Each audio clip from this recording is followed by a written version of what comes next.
Thank you very much, Michael Dugher, for agreeing to sit down and talk about a whole range of issues today for vetting people.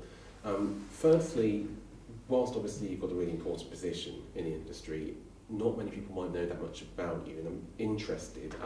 How did you get into sport at all? What was your first memory with something like racing?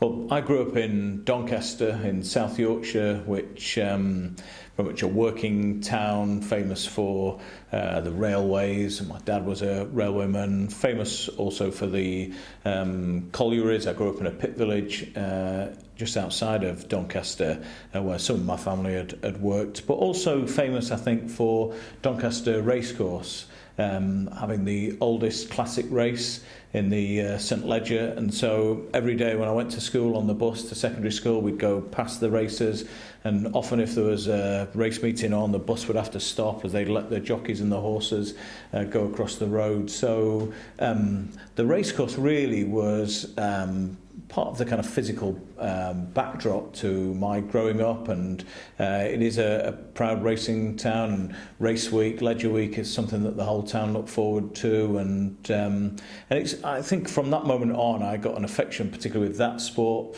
I always felt with racing it's a great leveller. It's the sport of kings as it's known, but it's also the sport of the working man and woman, and can be enjoyed by people from across the country, a range of different backgrounds. And I think it's one of the things that we do really well in Britain, and I really think it brings people together. But big racing fan, big football fan, big cricket fan as well. So racing's always been, a natural part of your growing up. Do you have any early memories from Leger Week? When was your first Leger? So as a kid I would have gone, although in truth, growing up, we'd have probably chosen, being locals, to go to one of the more quieter meetings than, say, the Leger or the Lincoln. And often we would go in, and we would go into the third enclosure, as it was, where you could take families and you could have a picnic. And my dad would put his bets on in the bookmakers before, and we would sit there as a family, have our picnic, and just enjoy the spectacle. And I still go to a lot of racing now. I've been to Cheltenham every year for lots of years, and was up at Doncaster for the last Leger week, and I still have never grown out of that excitement that you get when you're kind of on the rail as a spectator and you hear the horses approach and the sort of smell of the turf, and I just think it's really, really infectious, and I've never lost that excitement.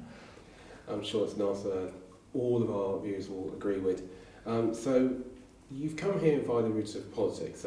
You were a Labour MP for quite a long time. How did you get into that? What was the road like to becoming a Labour MP for you? Well, I grew up in a pit village in South Yorkshire in the 70s and 80s, and quite a difficult time for many of those communities.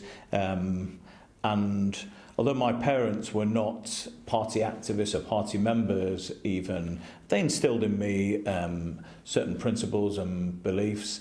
Well, that's a belief in public service, in helping out others, that you could change things for the better.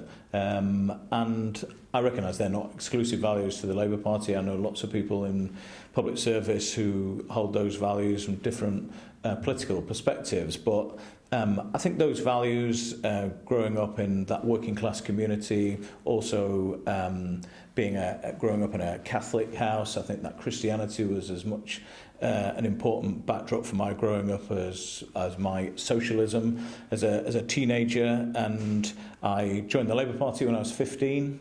I was active locally, and then became involved in student politics, was national chair of Labour students, and then began working for one of the big unions at the time. It's now Unite. In those days it was the old AW Engineering Union, the big manufacturing trade union, which really was my apprenticeship in kind of representing working people, and was a fantastic period for me. I fought an unwinnable seat from Labour's point of view in 2001, and then was very fortunate to work for that government under Tony Blair and Gordon Brown. Worked in a range of different government departments.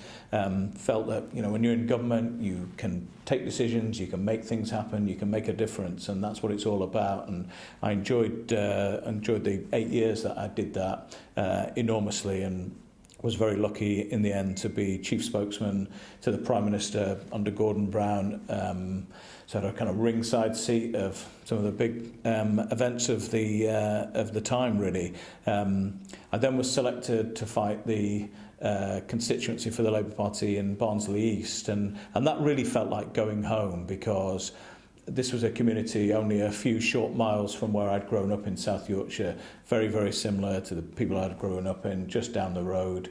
Lots of tough issues, bags of potential, and I worked for them for 7 years, tried my best as a constituency MP to help thousands of people in that constituency, and served in the Shadow Cabinet in Westminster and did a number of other things. But after around 20 years of public service and politics, when it came to the election in 2017, I decided I wanted to do something else, and it was time for me to do something else. And also, working in Parliament, being a Member of Parliament, it is a huge privilege, but it does demand a lot of sacrifices, including from your family. And I had a young family at the time, and I just felt I needed to put them first in the years that lay ahead. And so I stood down from Parliament back in 2017. Okay, so your time in the Shadow Cabinet, you were once the Shadow DCMS Secretary, basically Culture Secretary, the Shadow Culture Secretary. Anything that you learned from that experience which you think would be useful to you now? Absolutely. I mean, I think my spell as Shadow DCMS Secretary was short but spectacular, I like to think. But throughout my time in Parliament, actually working with sectors, sport and culture, creative industries. I mean, it's a fantastic job. It's one of the best jobs in government, but it's definitely one of the best jobs in opposition. And it covered so many of my interests, not just sport, but I've always been very involved in music. I was a amateur musician, some would say very amateur, in my past, but cared very passionately about that sector as well. So I didn't know it at the time, but I would later go on to be Chief Executive of UK Music, the trade body that represents the different parts of the music industry, and that was very relevant to the brief that I'd held before. And then now at the Betting and Gaming Council, again, very, very relevant experience. But throughout all of my time in Parliament, sport, music, these were part of my passions, and actually outside of politics too, they're my passions. And so it's great to have a job in Parliament where you can kind of be a champion for those sectors, and it was great fun too. And moving from UK Music, because you were obviously, you said Chief Sec there, to here, what made you want to make the move here? And sort of when did you know really, I want to lead the BGC? Because it's a job with an awful lot of challenges, many of which you're facing right now.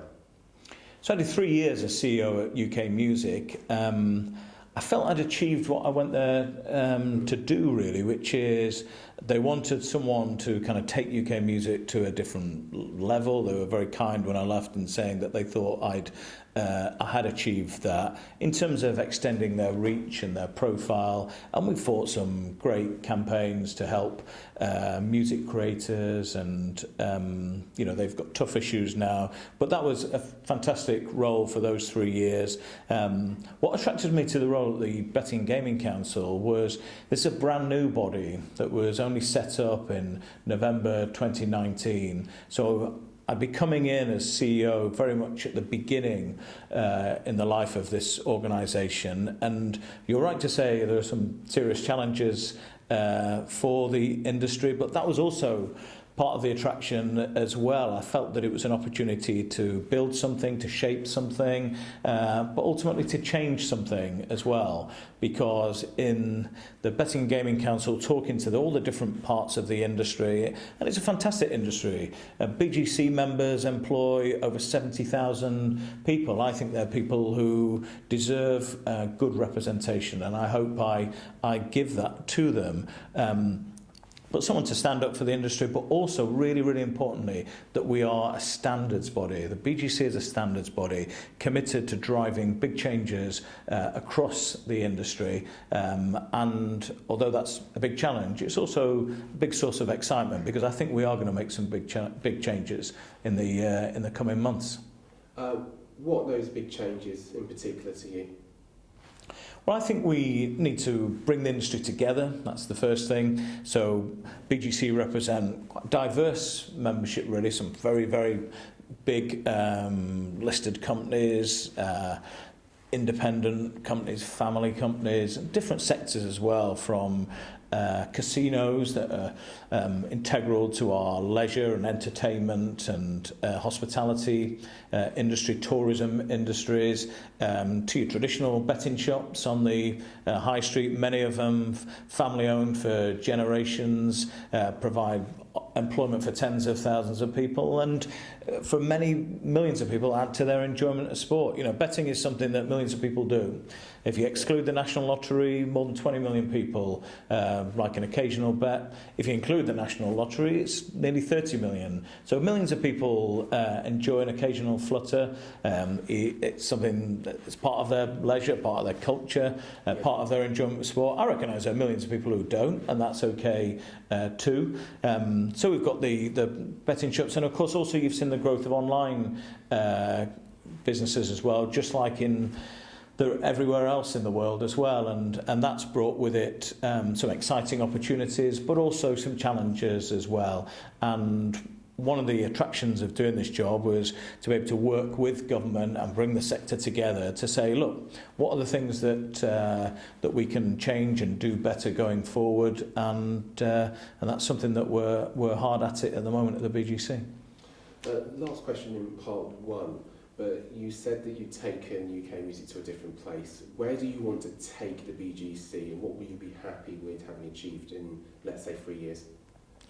I hope to play a part with the great team that we have at BGC in helping to bring the industry together, to giving it one voice, making sure that voice is a strong one, and that it is heard loud and clear by people who make decisions that affect the tens of thousands of people who work in that industry. And these are, you know, I talked about the area that I grew up in South Yorkshire, or the people I represented in Parliament. You know, the people who work in our industry, these are hard-working, decent people. They've got bills to pay, they've got families to look after, they pay their taxes, they look after their families, and they're entitled to have someone to stand up for their jobs and their communities and their industry. And I hope to do that, and to do that effectively. And for the broader industry, I'd like to get to the position where it's just recognised more widely that although millions of people don't have a bet, millions of people do, and they enjoy it, and the overwhelming majority of them do it perfectly safely. Now, we've got to raise standards, and that's a big objective for the BGC. It's really important to me personally that we raise standards, so I hope to play a part in that, and if we can make changes across the industry that do raise standards and do look after the people who work in the industry, then I'll feel, you know, at the end of my time at BGC that I'll have done, you know, hopefully a decent job for them.